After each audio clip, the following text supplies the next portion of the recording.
Got it. What did I just do to you? Oh, you did that thing where we record for 10 minutes and then I look over and realize, we're not recording. Now we have to do it again. Are you It was saying the whole thing with Barbara Streisand and the Jingle Bells. I'm pretty sure this comes out in January. Jingle Bell, that one? It was that again. And then I'm like, does this come out in January? I'm just going to say it again. When Barbara Streisand runs through you, she runs through you. Yeah. You know what I mean? It's been since like October. I know. That you've been having the Streisand fever. Oh, what is that? Oh, I'm feeling a little flush. Oh, it's just Streisand fever. Is there a vaccine for that? No. Hell no.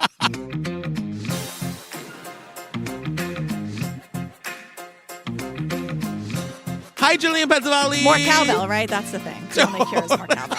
Anyway, hi, Patrick Hines. Oh, my goodness, fam. Couple announces. Yeah. Come see us at Obsessed Fest. Yeah, I'd love that. It's going to be, when is it? It's May. It's October? It's not May at all. It's in October. October 20th to the 22nd. 2023, Dallas, Texas. Yes. The tickets are selling really fast. I can say confidently it's going to sell out, so come be with us. Yeah. It's going to be all of your favorite true crime podcasters just walking around. Some very special announcements, some new guests that weren't there last year. Ooh. Almost everybody who was there last year is coming back. Okay. It's just like a big community weekend. Come make friends, come laugh, do a Taylor Swift sing-along. Yeah, there's going to be, crime stuff and not crime stuff and family feud and all this fun nonsense. Can I ask them to come to my book tour? No. Okay, never. So don't come to that. What are you talking about? As they say in Queens, go ahead. Okay. Go ahead. We're going to have cold pass. Cold pass. Fam, my traveling book party tour is selling out. We're sold out in Boston. We added dates in Chicago. We added tickets in Seattle. We added tickets in Dallas. Like, y'all just wanted me to come. It's wild. Are you talking about new cities? Did I hear new cities are being added? We did add Atlanta and Orlando because they really wanted me to come there. That's really amazing. Yeah, so that's all happening. TrueCrimeObsessed.com. Click on the See Us Live link. I'm going to read a chapter. There's a video component I'm not going to tell you about just yet. Jillian knows. Tell them how crazy the video component is. It's what you think times a million. That's all I can say. It is wild. It is. I gave her a little preview just now. It is something. It is something else.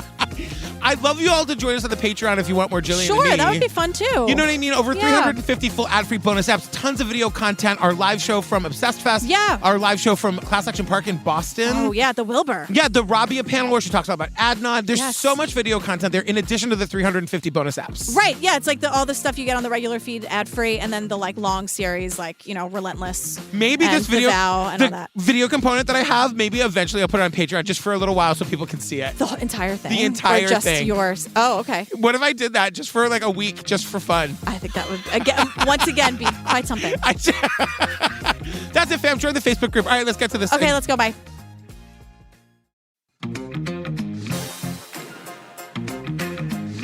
All right, girl, what are we talking about today? I don't know. It's called Sincerely the Happy Face Killer it's a 2020 episode. Yeah. Lots of twists and turns in this one. Lots of them. It kind of takes about 45 minutes to get to the smiley face killer because there's a whole thing that happens first. Yeah, also important. But also important, we meet a person named Laverne. Yeah. There's a person named Laverne in this. Oh, she's a real piece of work. She's a real piece of work. She might have been, I was going to say she might have been the first piece of work, but no. There have been plenty before, during, and since Laverne. My sister, Tanuja Bennett, was murdered here. It was the most jumbled up case I've ever seen in my life. It's beginning to become very bizarre to me.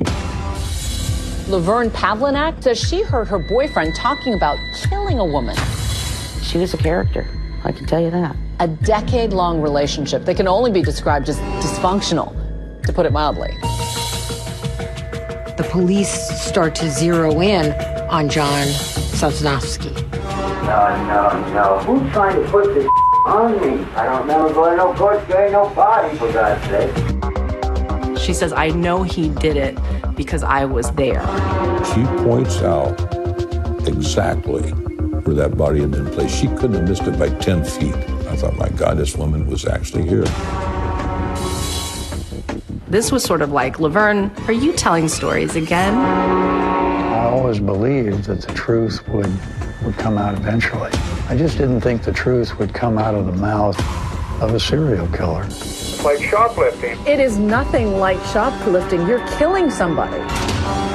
So We're in Portland, Oregon, fam. Yeah. And they want us to know right at the top, there's lots of trucking there. It's a trucking hub. Trucking and shipping hub. I didn't know that about Portland. They describe it as like a solid working class town, which made me feel good about it. I was like, that sounds like my kind of place. Yeah, and we learned about Portland in the 90s. It was gritty, working class. We had our fair share of crimes like any urban area, someone says. And 2020 with the royalty-free grunge baseline. Hello, 90s. Seattle's right over that away. That royalty-free stuff will get you every time. Because it's like, boom, boom, it's the baseline. Because sometimes they need something that sounds like Metallica. Have you ever heard like one of those? I have, yeah. It's crazy. This is grunge? This is totally grunge. different. What are they described? Are they hard rock? No, they're grunge. It was its own genre. No, Metallica, they're not grunge. Oh, no, they are not grunge at all. Are they hard rock? I would say they're like rock metal. Some people would say Metallica, okay, metal. Great. Yeah. I learned a little something there today. Headbangers, We learned about this place in Oregon called the Columbia Gorge. Yeah. Which is, now, I learned a new word today. They say this is where people come to enjoy, this word is, I'm going to pronounce it out, Outdoors. Yeah, the outdoors. Outdoor. It's like the outside. No, I think it's a German word. It's Outdoors. Yeah, it's German for Patrick is never doing this. I wrote it out. Do you like my joke? I liked it. I knew. I saw it 1,000 miles away. I saw it from across the gorge. But I patiently waited until it came and made its way to me. Outdoors. Yeah. Outdoors. Yeah. It sounds like a scary place. I wonder what that really means in German, because that sounds a little German. True. We learned murders were rare here, so when something happened, they got a lot of attention. And I'm like, let's pay attention always, wouldn't you say? I agree. We also learn about the gorge place or whatever, that it is actually gorgeous. It's beautiful. I'm going to say it every time. It's gorgeous. Can you beautiful. say it in the Irish way? Outdoors. No. It's gorgeous. Yeah. But I wanted to say, somebody tells us that this gorge place, the area is on all the postcards for the state of Oregon everywhere, and it's also a very common location for the dumping of bodies, unfortunately. Unfortunately. Also, very popular place for dumping bodies. Now, excuse yourself, sir. Excuse yourself. This might be the only, quote, known dumping grounds I'm okay with not flooding with floodlights. Because it's too beautiful. We got to preserve the beauty. It's absolutely gorgeous. Yeah. It really is. So we're with Sergeant John Ingram. I call him John the Cop. Is that okay? Yes, because that's exactly what he is. He was working homicide in the 90s. Yes. And he tells us about January 22nd, 1990, there is a body found at 9:30 a.m. Yeah, discovered by a college student who was out for a drive. Yeah. I support a drive. Sure. They tell us it's a body of an unidentified woman found in like this lush, twisting, overgrown area of the gorge. John the Cop gets to the body and obviously describes the horrible state that this body was left in. Yes. Her clothing was lifted up above her breasts, and her jeans were down around between her knees and her ankles. And as I got to the body, I could see that she had been severely beaten and that there was a rope around her neck. She had been strangled. And it was evident that there had probably been some kind of sexual assault. And she'd been strangled. And we do have some evidence. There was some hair found. Not her hair, like the perpetrator's hair found on her body. Yeah, they call it head hair, which I know is exactly what it is, but it's like head hair. What a weird phrase. That's a me thing. It's literally hair from her head. It's a weird, from his head. From their head, whatever. From a person's head. But I'm going to go head with hair. him. It's very rarely a her in these murder It's absolutely situations.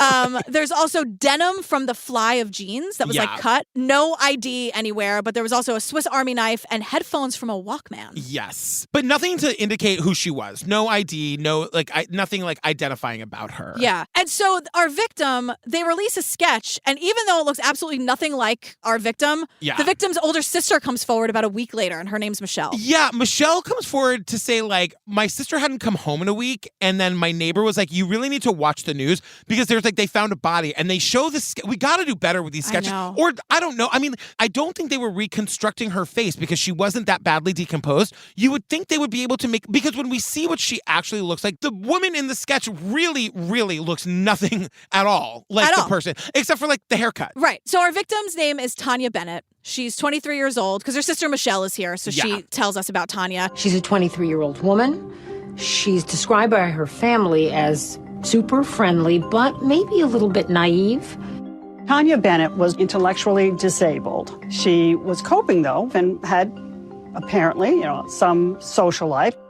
She's a little bit slow, but she's the only one that graduated from high school. They go out of their way to say, but like, yet she was still the only member of her family to graduate from high school. Like, she worked really hard. She had like a very full life. She also listened to Madonna all day long. She loved Madonna. Like, I know. Arguably one of the best Madonna eras. Immaculate Collection. The Immaculate Eric, Collection. Are you kidding me? It's like Vogue or whatever. That like it's like they're playing. She's listening to Holiday. That's what's on a loop, and like Borderline, Lucky Star. I know. Don't get me. You want to do this? Peak. Yeah, you could lose me here all day. So the day Tanya goes missing, here's what we learn. She takes a bus to see her friends. Yeah. She is tasked with returning videotapes on the way. Including so 90s. The 90s classic War of the Roses. Field of Dreams. Yes. Weekend at Bernie's and Ghostbusters 2. Weekend at Bernie's? Hell of a weekend. Oh my God. Madonna and Field of Dreams and know. Weekend at Bernie's. Ghostbusters 2. I gotta tell you, Kathleen Turner in War of the Roses, like when Kathleen Turner was at her peak, there was no fucking with Kathleen Turner. I love that. I'm like, Ghostbusters 2, and you're like, War of the Roses. I know. Weirdly, I've gotten to meet her like a bunch of times. Really? Yeah, and she is... She great? Yeah, she's the icon you would have met. One time I was bartending. Her table was upstairs. She came down to the bar, and she goes, I need 3 shots of Grey Goose vodka right now. My family thinks I don't drink. Chilled, right? And she wanted them individually, not all in one. She drank 3 she shots. Wanted to do... She's the theater. The theater. A little bit of theater. She's 900 feet tall. After all. I know.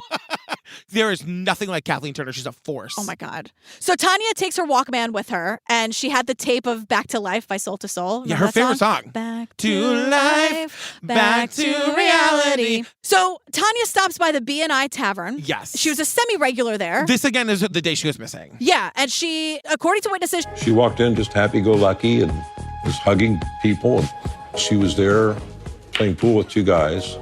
And then later during her shift, she noticed that Tanya had left and the 2 men had gone. And eventually they all left, but no one knew if they left together or if they all just happened to leave. Yeah, which is frustrating, but also like, yeah, that makes sense. Right, You yeah, can't like- be mad at anybody for not noticing. You know what I mean? Yeah, because like, okay, they all went out the door together, but did they get in the same car? Who knows? No one's like keeping tabs, right? Yeah, and also Sister Michelle tells us it's not like super unusual for her to leave the house and be gone for a couple days. Yeah, she had a lot to do. She's a grown-up, you know what I mean? She's 23. She has the biggest social life of anyone in her family. It's like true.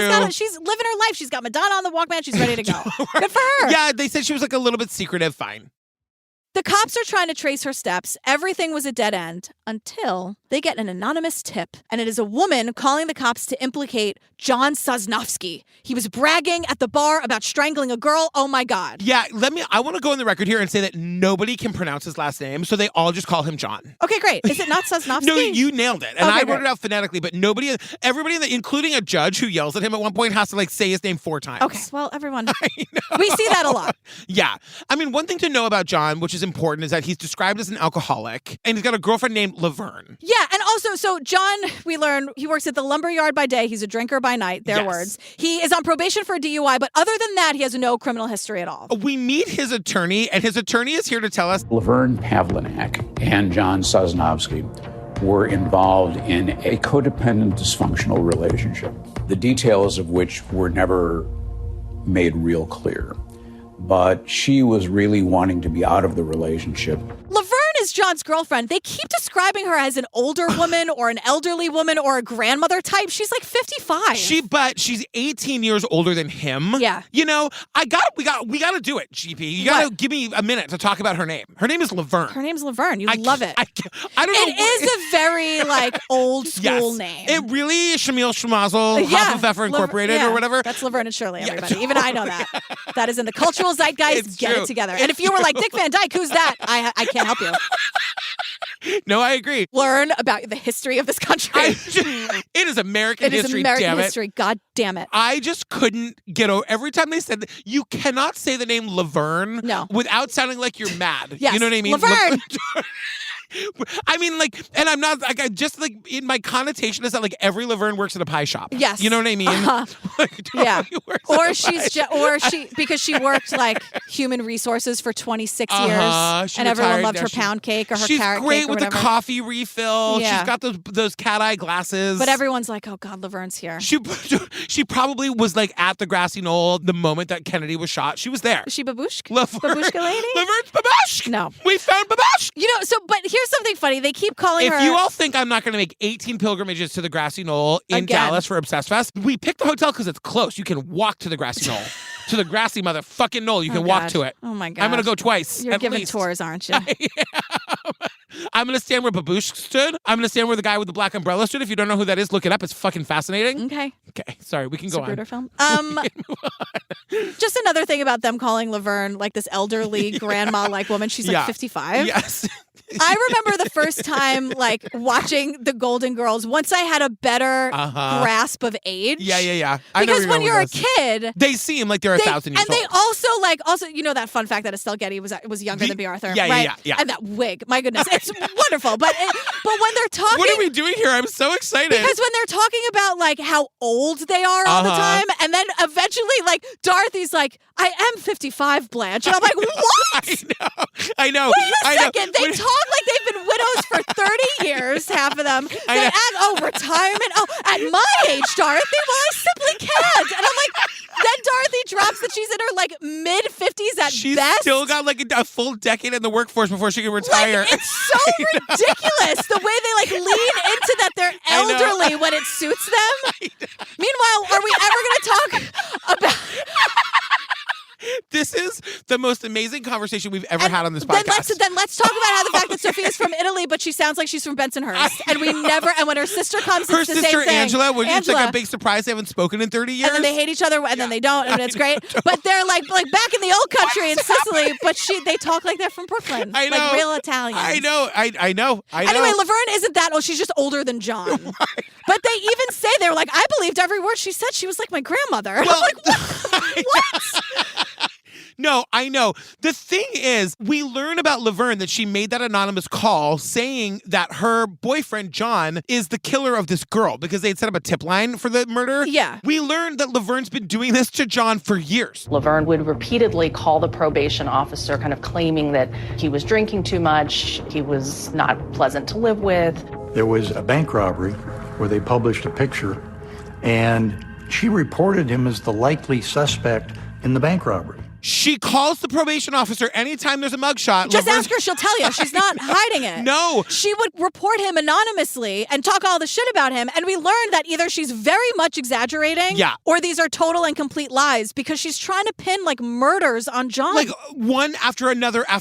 And like they tell us that they're just in this really bad relationship. She's just trying. She somehow can't leave him and she can't break up with him or whatever. So anytime anything goes wrong, she calls the cops and blames it on John. I am all for like, do what you have to do to get out of a relationship that's bad for you. Yeah. Laverne loves this. Yeah, but maybe don't pin a murder on the guy. Like Laverne you know what I mean? loves she this loves because it. she will laugh about it later. I know. Like this is like fun for her, and she like I'm sure he's making her life miserable, but she kind of likes giving it right back to him. I gotta also say, don't pin a murder. Falsely accuse him of murder. Like this was the Ted Bundy thing too, where like they put the sketch of Ted Bundy out, and every woman in America was calling. If your name was Ted, somebody was turning you in for this thing. Yeah, we were like, oh, men, asshole. treat the women in your life better, and they'll stop doing this. Right. You know, it's impossible for them. It's like scientifically impossible.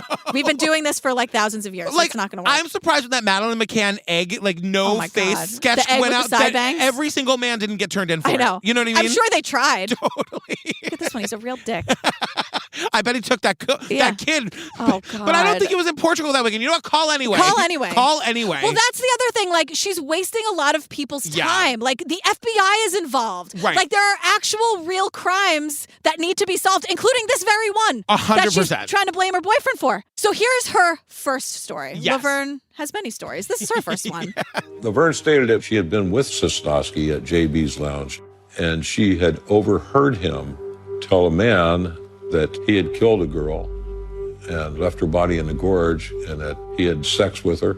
She then describes, he's talked about tying me up, he plays with rope, implicating him further in what's going on with Tanuja Bennett. He is bragging about sexually assaulting her. He's bragging about strangling her, killing her, leaving her body in the gorge. John came home at 1 a.m. and I'm like, I guess Laverne left the bar before John did? Because the story's already like Laverne. Oh, and nobody's asking her a single question. They just believe everything she says because she's like their grandma. And I guess she's drinking with someone in recovery or whatever. And then John at 1 a.m. takes off all of his clothes, takes a shower, which is unusual, as we learned with most men that are called about this. Yes. He came home and cleaned the bathroom. He's never cleaned the bathroom in his life. How many times have we heard that? 1,000. I know. Yeah, that's her first story. And then police believe her because she was, quote, a grandmother type person. Oh my God. One other, she tried to pin a bank robbery on him. Remember this? There was like a blurry photo in the newspaper. She's like, that's John.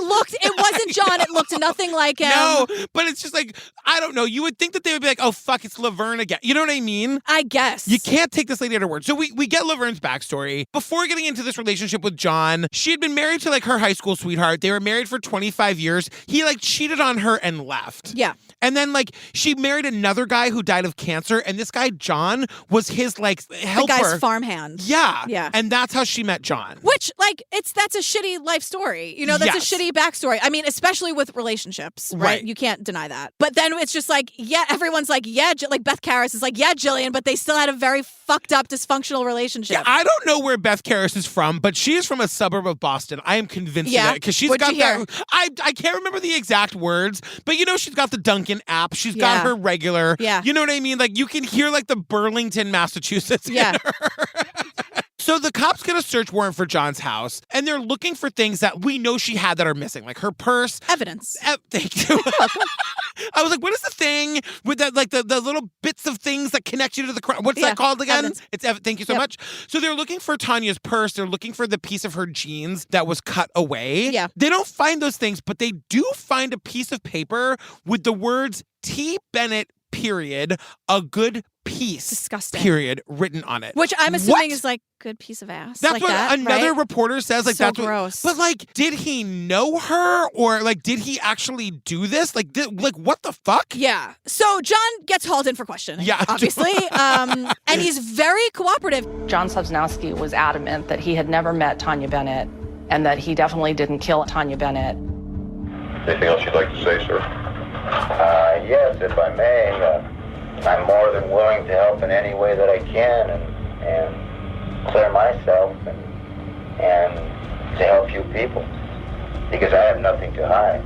I didn't even know that she was a victim. Like, I don't know anything about this. And John was adamant. And he's like, I want to help. Yeah. Like, there's been a horrible misunderstanding and a murder. Like, let's all work together, fellas. Like, let's get to the bottom of this. And they've got nothing, so they've got to let him go. And I just wrote, Laverne does not like that John was released. Well, because they take a hair sample, which they found. But, like, okay, so who's lying? John or Laverne, well, right? And somebody wrote her name and, like, either staged it or it's... So either Laverne staged that piece of evidence or it's real. So John walks in the door and Laverne's like, what the hell are you doing here? Did you get the death penalty yet?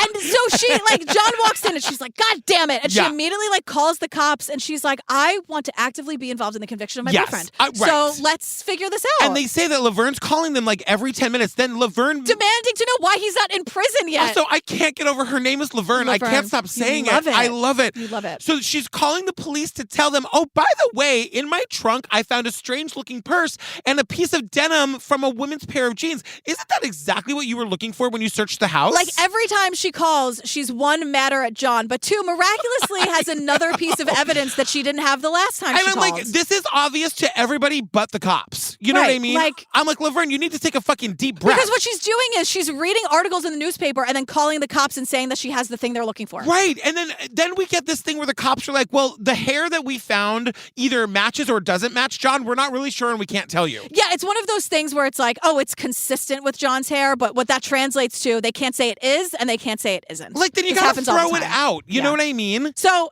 John takes a lie detector test. He, quote, fails it. Yeah. But then he fucking modifies his story. Because John is told he fails it. Also, we have to stop with lie detectors. I'm going to say that every time. I'm on the record, but I just... so John... It's worth that little pause every time, I think. It's just worth mentioning. You know what I mean? Don't do it. Yeah. Ask for a lawyer. Don't take the lie detector. And they're bullshit. So when John is told that he failed, he's like, I'm sorry, is that what I said? Hold on. So he changes his entire story. Right. He writes out a 7-page statement and reads it aloud, and that's what we hear on the tape. So now his story is that he actually did see her at the bar that night. I'd also love to know, like, what role the cops played in this. Honest to God. That he, like, wrote it out. So, like, is it one of those things where John's like, I want to change my story. They stop the tape, and then suddenly we have a 7-page written and they confession start doing that that, reading? like, that J thing where they're tapping tap, when he tap, gets tap. it right. Come on. Susan Dollars Simpson. to donuts. Come on. I can't even. But he says he did see her at the bar that night. She left with another guy. They went to a truck stop to have sex. Then he sees the guy later. The guy's name is Chuck Riley. He asks this guy Chuck for a ride home. And it was real weird because... I believe I saw a body in the back of the car. The body was wrapped in a blanket. The body was one of a white female adult.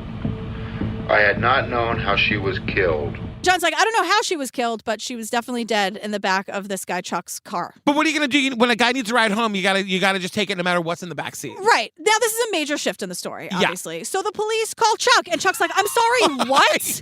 Like, John and Laverne are spoiler, they didn't do it. No. And they're both really bad at this. And Chuck didn't do it either. No. Because Chuck is like, you know what? Search my car. Like, I have nothing to hide. Yeah. And they search the car. It's totally clean. There's zero evidence. Chuck is cleared. And I'm sure lost his drinking buddy in John. I'm not going to go to the bar and hang out with someone who tried to convict me of murder. No. And then they do like the laziest wiretap of all time. Oh my God. They wiretap John and Laverne's apartment. Now, I'm telling you this. I would listen to those tapes for 15 hours. Forever. Can you imagine the kind of fucking hijinks that are going on in that house? Because what is happening is that they're trusting Laverne and who lies. You know what? It's even better when you say her name. Is it just dripped with anger? No one can say that name without the hard V, and it makes you sound like you're mad at her. Laverne. You can't not say it like that. Oh my God, happy birthday, Laverne. Oh my God, welcome home, Laverne. Does it still sound mad? Sounds like you're mad. Fuck you, Laverne. Is it the same Laverne? Yeah, 100%. It's wonderful. Weird, wild stuff. So they get a warrant and they bug John's house, but they're asking Laverne to try to get a confession out of John. And she's one of those people who, like anybody, isn't good at this. So it's like the wiretap's been in there for 30 seconds and she's asking if he fucking killed the girl. She's like, oh, I can't stop thinking about... is this on? I can't stop thinking about this poor woman's mother. John, what is your feeling about that? Wait, speaking to my the boobs. Mic. Yeah. Speaking to my boobs. What a tragedy. John catches on in 5 seconds because Laverne's been doing this their entire 10-year relationship. You think John doesn't know that she's calling? I know. And you know what I mean? Totally. Like, because if she's calling his probation officer, the probation officer is saying, John, where were you on this night? So John knows that she's doing this. So the minute she asks him this very obvious question, he's like, No. Who's trying to put this on me? I don't remember going no court, getting no body, for God's sake. I don't. And we hear him like, are you trying to pin a murder on me? The bank robbery was bad enough. And I didn't do that one either. Know. It's like Laverne. You can't say it and not sound mad. And John's like, don't I know it? I know. So it's February 21st, 1990. The cops keep trying to get evidence and they keep running into roadblocks. And that's when Laverne calls them and changes her story yet again. She wanted him out of her life. She thought, this is the way to get this man away from me. When they confront her, she then implicates herself. She says, I know he did it because I was there. I was there with him. Right. And, he killed her because he kidnapped Tanya and then called Laverne to help her with this horrible sexual assault and this murder. And Laverne knows Tanya because Laverne worked at a mental health facility where Tanya had been a patient. Yeah, it's a Laverne. So not only is she now she's implicating herself in this murder. Right. That's like the other than just making up this story, which the cops completely believe, by the way. Right. She's now she wants to get him so badly that she's gonna fucking get herself in trouble too. Right. Like saying that he made her help hide the body, all of this crazy stuff. Right. So then the police, one of the cops is like, she does lie a lot, though. How are we gonna, prove it, Laverne? So they ask her to take them to the location where the body was found. Now, to be really clear, the gorge that we were talking about before, it's miles and miles and miles of road. Right. You know what I mean? So, the only way she would know is if she was there. So, obviously, she wasn't, so she's gonna get this wrong, right, Jillian? That's what I was thinking, Patrick. What happens? Now, as Corson and I are proceeding on the Columbia Highway, Kind of this twisting, winding road where everything sort of looks the same. she points out exactly where that body had been placed. She couldn't have missed it by 10 feet. Within 10 feet, she points to the exact location where they found the body. We see the photo. We see her in her house dress, pointing. Yeah. There it is. So they're like, well, she must be telling the truth. So they fucking arrest John. Days later, she calls the cops back and she's like, there's actually she got what she wanted. Yeah. The guy's arrested. He's not living at the house anymore. She calls the cops and it's like, actually, there's actually more to the story, boys. Well, 2 things there. One, are they going to charge Laverne with accessory after the fact or whatever? Right. And also, when she changes her story, there's a quote that everyone's like, I'll never never forget it because she called and she goes, it's correction time. Correction time. Laverne's having the time of her life. She's loving every second. There's something in her that like she needs this. For the first time in her life, she's at the center of the story. You know what I mean? She's put herself there 15,000 times. Exactly. So she says, here's what really happened. And they turn on the tape recorder, they record the whole thing. So in this version of the story, John calls her again at the bar with Tanya. Right. Laverne shows up, Tanya's alive. And she doesn't say in this story that she recognized Tanya from that school or whatever. Like that part of that's not in this story for some reason. And essentially, John, her live-in boyfriend, says to Laverne, we're going to take this girl, I'm going to go and have sex with her, but I want to tie her up and I want you to hold the rope around her neck. I want you to strangle her while I'm assaulting her, and also then we're going to kill her. Yeah. To which Laverne says, okay. So, according to her story. And the cops are saying like... Now, I'm thinking, she's pointed out the dump site. She's confessed to us on tape. She's told her own daughter the same story, very convincingly. I'm thinking, my God, she is actually involved in this. She's literally admitting to killing this girl. Yeah. And A, why would she do that? But B, she knew where the body was, so this story has to be true. Yeah, but there are major questions like, why is she implicating herself in this assault and this murder and this kidnapping and all this shit? Also, like, you would think that John would be throwing her under the bus, like, in his interrogation, and he's never mentioned anything about this. Right. And also, shouldn't that be a red flag for the cops? Absolutely. Like, like, John must hate her now. Why isn't he, like, ratting her out? Yeah. And also, this is Laverne's corrected story. Right. This is the story she really wants on the record. After she got what she wanted, which was John out of the house. Right. And she's like, her role in the story is the worst in this version. And she's like, no, that's the one. That's the real one. That one. That one. Right. Lock me up because I help with the assault and everything. And they say, like, John the cop is like, well, we take her downtown and put her in a cell. And before she goes in. Before it's about to go clink. She, like, to really drive home the grandma worship of it all, she wants to give him a hug and he accepts it. Oh, I was going to say she basically recants the minute she's behind bars. And then that happens too. Like, she hears the door shut and she realizes what she's fucking done. She's got these grown daughters who are like, Mom, you just admitted to a murder you didn't do. And she goes, well, I made it up to get out of the relationship. Laverne, he was already arrested. He was gone. What is wrong? What is going on? So we go to now we're at Laverne's trial. We're 45 minutes into this thing. Nobody knows what the hell to believe. This is where I have my first note. I thought this was about the happy face killer. So did I. No one's mentioned the happy face killer. Not yet. So it goes to trial. No one knows what to believe. I mean, you have a full confession on tape. Laverne took them to the murder site, but now she's on the stand apologizing, saying she did it because she hates her boyfriend. And so Beth Karras goes... She recants her confession and says, I made it all up just to get rid of this guy. She says, I just wanted to get out of this abusive relationship. So you're going to frame him for murder and incriminate yourself? Who does that? Who does that? Who does that? To which I said, good question, Karras. Beth, asking all the right questions. That's why she's Beth Karras. I love Beth Karras. And I'm sitting here. I totally... doing this. So Laverne is found guilty, obviously. Yeah. Right? And even though she's a liar, I mean, she's confessing to this thing. She points to the site. Like, everyone's like, all right, she did it. I don't believe that she had anything to do with this murder, but how did she know where the body was? And we'll get to that in the end. We'll get to it. So she's found guilty, and John panics. John's like, shit, they're definitely going to convict me now. Yeah. And he knows he didn't do this. Right. I don't know why he's not speaking up. Maybe he is. I don't know. But he pleads no contest because that will at least avoid the death penalty. So he's just going to get life in prison. Yeah, he gets life in prison instead of the death penalty. It's like... So yeah, he gets life in prison, but John is starting, it's like false confession in reverse where like your ex-girlfriend is making you believe it because he's like, wait a second. Well, this is important because this is why I was saying the alcoholism earlier is important because he's saying like, wait, this must be what really happened because I'm often so drunk that I don't know what I did that he blacks night. out. Like she must be telling the truth. So he believes he did that. And he's like, no one in their right mind would say this, that I did this if I didn't do it. And like, I must have done at least one version of that story. Yeah. Like she's told 7, one of them must be true. She knew where the body was. Right, like it all ends with me killing her. So like maybe, I mean, I am it's like, it's terrifying. But the thing is like, this all feels very weird to everyone involved. The cops, the lawyers, everyone's like, what is going on? Everyone watching this episode.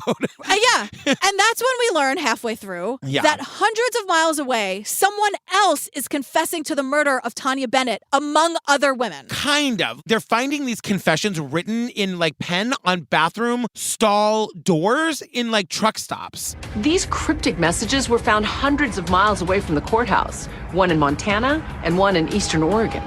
I killed Tanuja Bennett. The people took the blame. So I can kill again.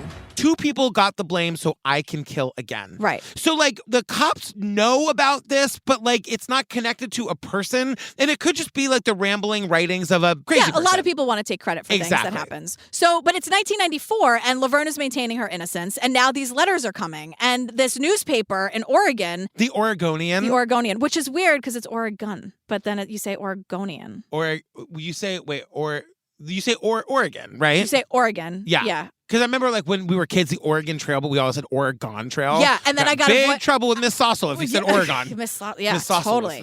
But I did voiceover work for a radio station in Oregon, and when I got the gig, they were like, "Before you even say it, it's Oregon." I was like, "I know, I don't." They were like, "We take it very seriously around here." I was like, "I gotcha.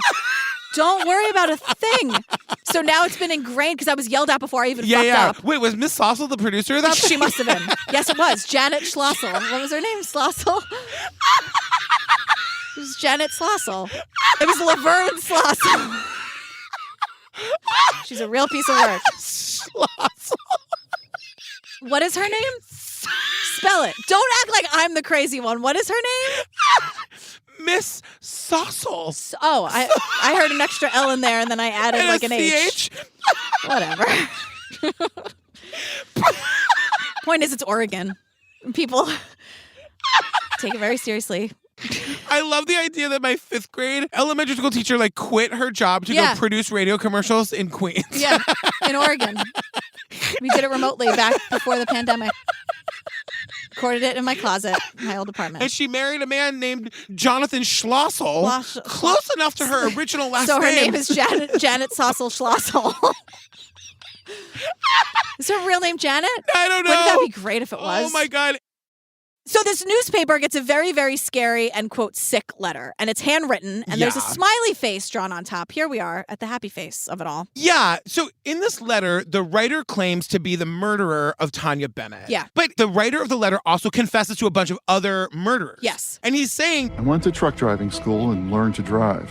While driving, I learned a lot and heard of people that have gotten away with such a crime because of our nomad life. It's the perfect job if you want to like get away with a bunch of murders. Yeah. And so this guy, Phil Stanford, starts investigating the hell out of this. Because he's like, I know people are in prison, but it is a weird case. Like, because this guy just keeps confessing. He's like, there might be something here. Well, so Phil says, like, look, we got who we think did the Tanjua murder, so I'm going to look at the other 4. Yeah. So Phil, the reporter, is telling us that, like, in this letter, in the happy face letter, the killer is claiming to have murdered a specific Jane Doe in Blythe, California, and he knew the exact location. He knew there was tape at the scene, and we're told he knew other things that only the killer would know. And it was a cold case. Right. And so this, just to point out, the killer is taking credit for this in the same letter where he's taking credit for killing Tanjua. Right. So now it's just starting to look like they got the wrong people for the Tanjua murder. Right. And so Phil, the journalist, like wants to sort of tie it all together. And the cops are like, yeah, I don't know. The case is closed. And the thing about the Tanuja Bennett murder is that like everything's out in the world. Right. So if there's a lot of details in those letters, it's because they were just reading our newspapers. Exactly. So the cops aren't taking this seriously, but Phil, the journalist, is like, no, I think we're really onto something here. And then nothing happens until March of 1995, and another woman's body is found in the gorge, and her name is Julie Winningham. Yeah,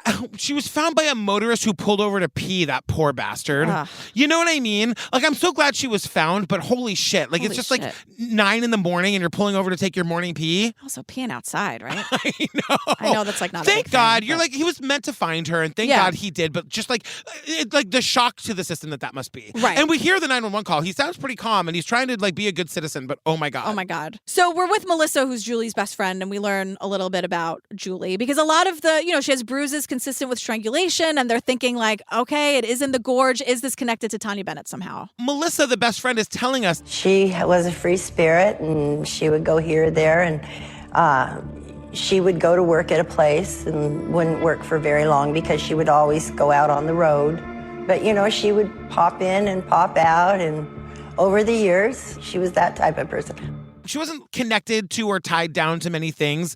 And like Melissa and her loved each other, but like on the last day they saw each other, they had a big fight. Yeah. And according to Melissa, Julie was struggling with alcoholism. Yeah. So the cops are talking to a lot of her friends and family. And based on these conversations, the cops learned that Julie was seen with a, quote, very large man, about 6'6", 300 pounds, and he drove a big blue truck. So this is the guy that she's been hanging out with in the days before she goes missing. And then we we learned like they were dating, they were going to move in together. Some people were saying they were engaged, but no one knows this guy's name. They're like, is it Rich? Is it Keith? Chris, maybe? That's weird because he must be relatively new in her life. I mean, I know she's not like consistently seeing these people, but like he's like a big, enormous guy. Like he makes an impression. You'd think they'd remember his name. Yeah. But nobody can. Nobody can remember this guy's name. And then we meet Bonnie, who served Julie when she was like working at a diner. And like Julie came in all the time and they sort of became friends.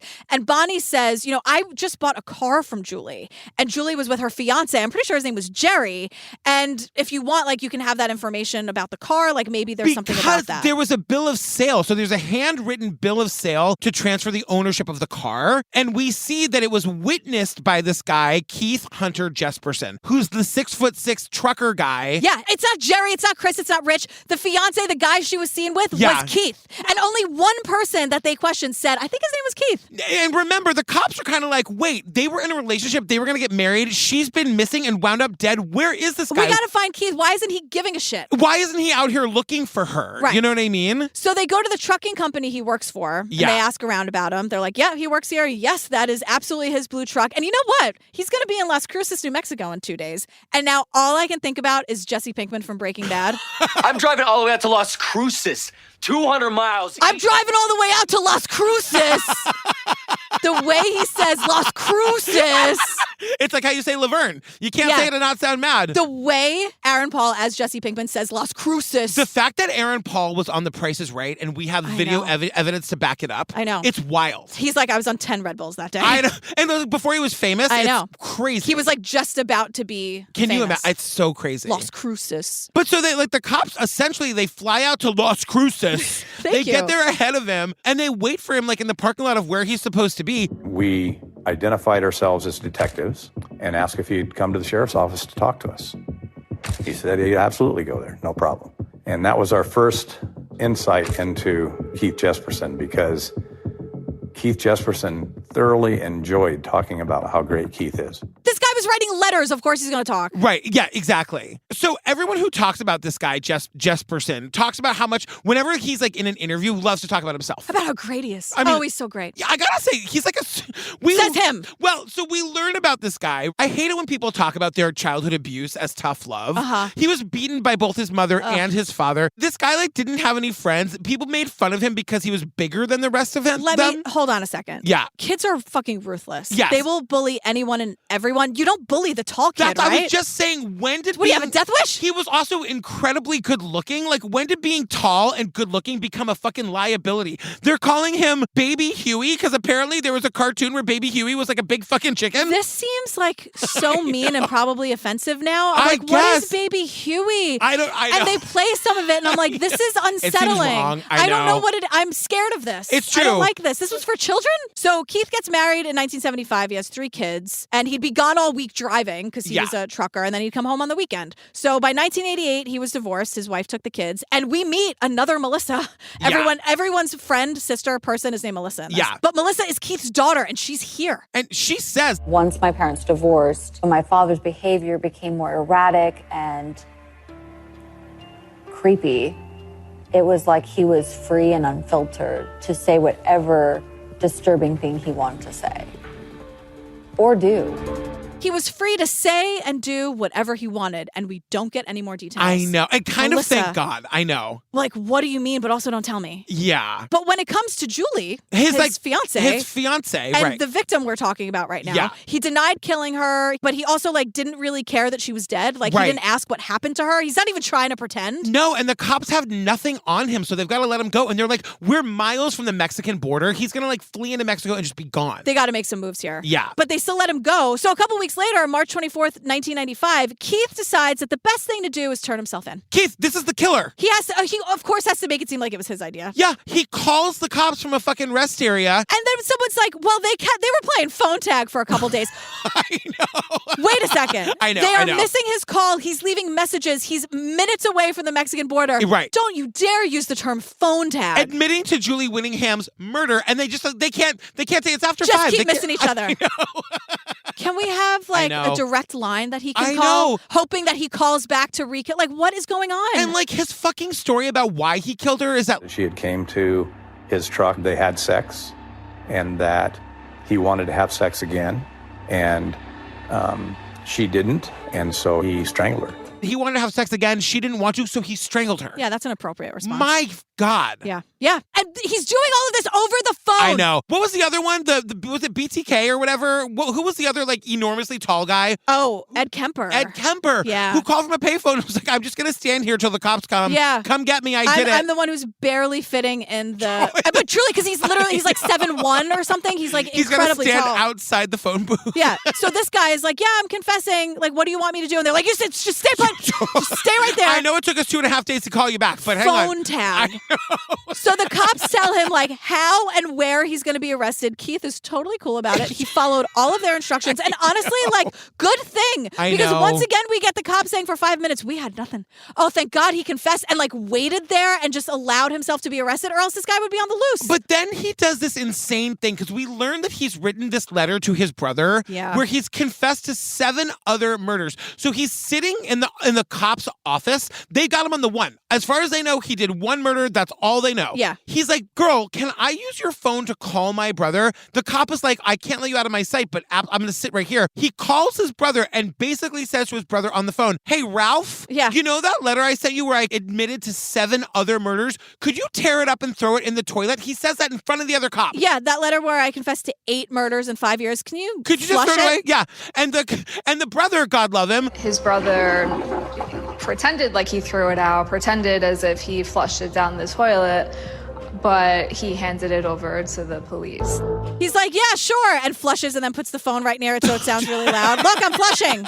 I gotcha. The cops cannot make the point enough times that, like, we only had him on this 1 murder. He essentially confessed to 8 other murders. I have a question. Yeah. Hey, brother, where were you when you got that fucking letter to your brother confessing to 8 murders in 5 years? Tell me that you were in Barbados and you got home 2 seconds before that phone call. The phone's ringing and you got your suitcases and you ran in and answered the phone. And you're like, what letter, Keith? Oh, this one? And your jaw dropped. That's him opening the letter. Yeah. Thank you so much. You're welcome. He doesn't have one of those letter openers. I'm a Foley artist. Great. So he walks over to the toilet. He knocks on the door. Yep. Sorry, everybody. Yeah, but like, hey, brother Ralph or whatever, like, why were you just holding on to that letter for a later date? I know. You know, he does the right thing. Thanks, Ralph. Yeah, but also, like, because Keith led him to that. Like, the murderer is, like, doing all the work for everybody. Exactly. I resent it. I know. So he gets an attorney. He's given a defense attorney, and the prosecutor calls the defense attorney and is like, just so you know, he admitted in a letter to 8 other murders, and we've got the letter. And so, like, go see your boy and find out the deal. The attorney goes to see Jesperson in prison, and he's like, is this true? He, like, shows him, like, is this true? He's like, my fucking brother. And he didn't flush that. Jesperson's like, yeah, I did it. Yeah. You know what? It is, in fact. He's not even mad at his brother for not flushing it. This guy is totally fucking dead inside. He absolutely is. But he also loves being in prison. He'd tell anybody who'd listen, I'm the happy-faced killer. He was talking to the media, and that upset me, it upset the prosecutor, and it upset the judge. This is where it had gotten to sort of a circus level.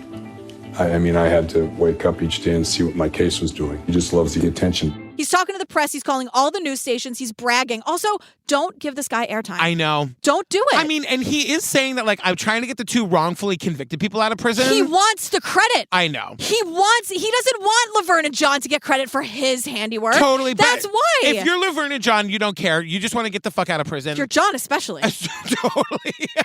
God. And he, like, admits to all of the murders. He IDs all these women. He gives them all the details. It's so fucked up. But he also is like, look, it's done. It's over with. What can I tell you? I know. Like, oh my God. I know. So it's fall of 1995. This asshole pleads guilty to the murders of Julie Winningham and Tanya Bennett. He's winking at the friends and family in the courtroom. Yeah. I despise him. And the thing that's so fucked up to me is that Laverne derailed this entire investigation in 1990. Right. So many of these women could be alive today. She gave him 4 more years of freedom, and he confessed to 8 murders in 5 years. Laverne, do the fucking math. I know. Oh my God. You did this, Laverne. Yep. And I mean, like these women would be alive if not for her. And honestly, did she get in trouble for that? Like, we get no on-screen text at the end about it. We get no on-screen text. She lied. But here's the thing. So everyone is thinking, how the hell did she know where the body was? Like, how was she able to tell us that? We have footage of Laverne, and she goes, I just did it from the papers and the search warrant. Well, how did she know the exact area where Tanya Bennett was found? how you picked the spot where this victim's body was dumped. Seen all these tracks and all this and that. I knew it had to be around there someplace. But you can tell where people have been in and out with vehicles and everything else. Limbs broke. I just said, this close enough. She said she was able to like read the search warrant like on her table when the cops were doing something else. But she says when she was in the car and they were driving through the gorge saying like, Laverne, point out where the body was. Where was it? I'm sure they were giving more tells than they even thought they were. Well, she says like, I was just looking for the area on the road that looked like cars had been driving in and out of there recently where like all the broken bridges were. aftermath of the cops looking at the scene. And then we see a picture of it and you're like, oh my God. Everything's like flattened. Totally. All the branches are broken in the trees around the road. Yeah. And someone's like, why did you do this? Yeah. Why did you do this? Because the domino effect of it. Like, I know you hate your boyfriend and abuse is real and whatever, but like those women could be alive, Laverne. Yeah. And she was like, I don't know. I just wanted John out of the house. I mean, he was out of the house, Laverne. He was. You got what you wanted. And then you called them, what'd she call it? Oh, it's correction time. Yeah. You called them with TikTok, it's correction time. Oh my God. Oh my God. So John and Laverne are released from prison. John was in prison for 4 years for absolutely no reason. Yeah. And I want to do something. I want to name the victims because they always get lost here. Yes. So the victims were Tanuja Bennett, Claudia, Cynthia Lynn Rose Wilcox, Lori Ann Pentland, Carla, Suzanne, Angela Subrise, and Julie Ann Winningham. And so the killer is convicted of 6 murders in 4 states and is currently serving consecutive life sentences. He's going to die in prison. Yeah. Now, here's something. I'm going to take a hard right turn. Uh-oh. You know the little end bit where the anchors come on? Remember when Lester Holt's like, this has been daylight. We'll see you later. Yeah. So they did this here. Yeah. One of them is Amy Robach. Yeah. She's in the middle of that GMA scandal with TJ Holmes. Oh, is that her? I learned about both of those names yesterday. Oh my God. I still don't know what the fuck is going on. But if you love scandal and gossip, I guess look it up because according to Twitter, it's fucking delicious. They're in a relationship, the GMA people. But they're also married to other people. Oh, they So they were like are? double dating. And the guy, this is all I know, the guy, TJ Holmes, his wife is like a gorgeous lawyer. She hired a PI. So they're like all these scandalous photos. But I was like, why is Amy Robach constantly trending? Who is this person? Oh my God. I learned who she was yesterday. Today I'm watching this and I'm like kind of zoning out, like doing other things, like wrapping up my notes. And she's like, and I'm Amy Robach. I was like, ah! What? I was like, that's her? So anyway. Oh my God. If you love gossip and scandal, I suggest you look it up. I've heard it's juicy. Oh my goodness, girl, we did, what's it called? Sincerely, the Happy Face Killer. Which is only half about the Happy Face Killer. And it's mostly about Laverne. She should be like charged with some of those things. That was horrible what she did. 100%. Fam, join us on the Patreon, please. Over 350 full ad-free bonus apps. You asked that so genuinely. Join us, please. Please join us on the... I'm saying it like I would say the name Laverne. Please join us. Please join us. And if there are any Lavernes out there... I know. Say hi. I would love... Make yourselves known in the Facebook group. Oh my God. Do you have a friend named Shirley? I'm sorry. You know that a lot. I apologize. Squiggy? No? Okay, sorry. Come to Obsessed Fest, October 20th to the 22nd in Dallas. All your favorite true crime podcasters and personalities. We're bringing in most of the people from last year, new people, live shows, drag brunch. It's going to be wild. Come see me on my book tour. That's right. I've got some video footage you are not going to believe. You're just not. You're not going to believe it. It really is that good. What are we doing next, girl? So we are doing an episode of a show on Discovery Plus called The Crimes That Changed Us. Oh. And this is the McMartin preschool trial. Oh, shit. So I just want to give a quick trigger warning if you're going to watch this before we do it. This is about like horrible abuse that went on in a preschool, but it didn't. So you're going to hear about a lot of things, but like it didn't happen. It's like how Damien didn't kill those kids. Exactly. But like hearing about what happened, but like this, like the things didn't even happen to the kids. Right. So it's not like there was a murder. It's just, it's really, actually speaking of Damien, it's like the genesis of satanic panic a little bit. Yes. So it's going to sound horrifying, but just know that it didn't happen. Is that helpful? That is actually very helpful. Okay, good. Yeah, just want to, okay, great. All right, fam, that's it. So stay tuned for our hilarious and amazing outtakes. Oh, boy. The trailer for that. Yes. And we'll see you next week. Okay, bye. All right, love you, bye. Thanks. And in my 13 years in working in this field, I've never seen a situation that compares with this one. This is the largest child molestation case ever in the country. It sent shockwaves around the world, and the repercussions are certain to be felt for years to come. When the children started talking about robes and candles, you could see that it had to be satanic. We are continuing to examine evidence, following up on substantial... Wanted by the FBI as a criminal instead of a victim. The shocker, it was stunning. I have seen ambulances. I cannot tell you if there have been any injury. was an evil act of terror.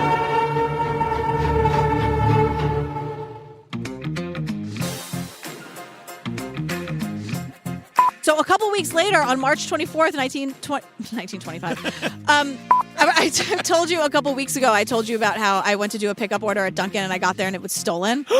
And you were like, that's the cost of doing business at Dunkin'. And I was like, yeah, I know. I'm just like sharing a story with you. And you were like, I love that you have the Dunkin' app. I was like, Dunkin' was a major part of my life growing up too. Is that right? Every birthday party, what? Yeah, when Mike and I filmed this. the residuals, we would get a box of Joe and all this stuff. I grew up with Dunkin' Donuts. You're not the only one. Okay. I didn't know that it was here. Oh, I thought that it was just in Massachusetts at that point. That smell is like a time machine. It's true. And that and Going Carvel. back in time. Yeah, 100%. That delicious plastic. If you're not, just let me have it. It's so good.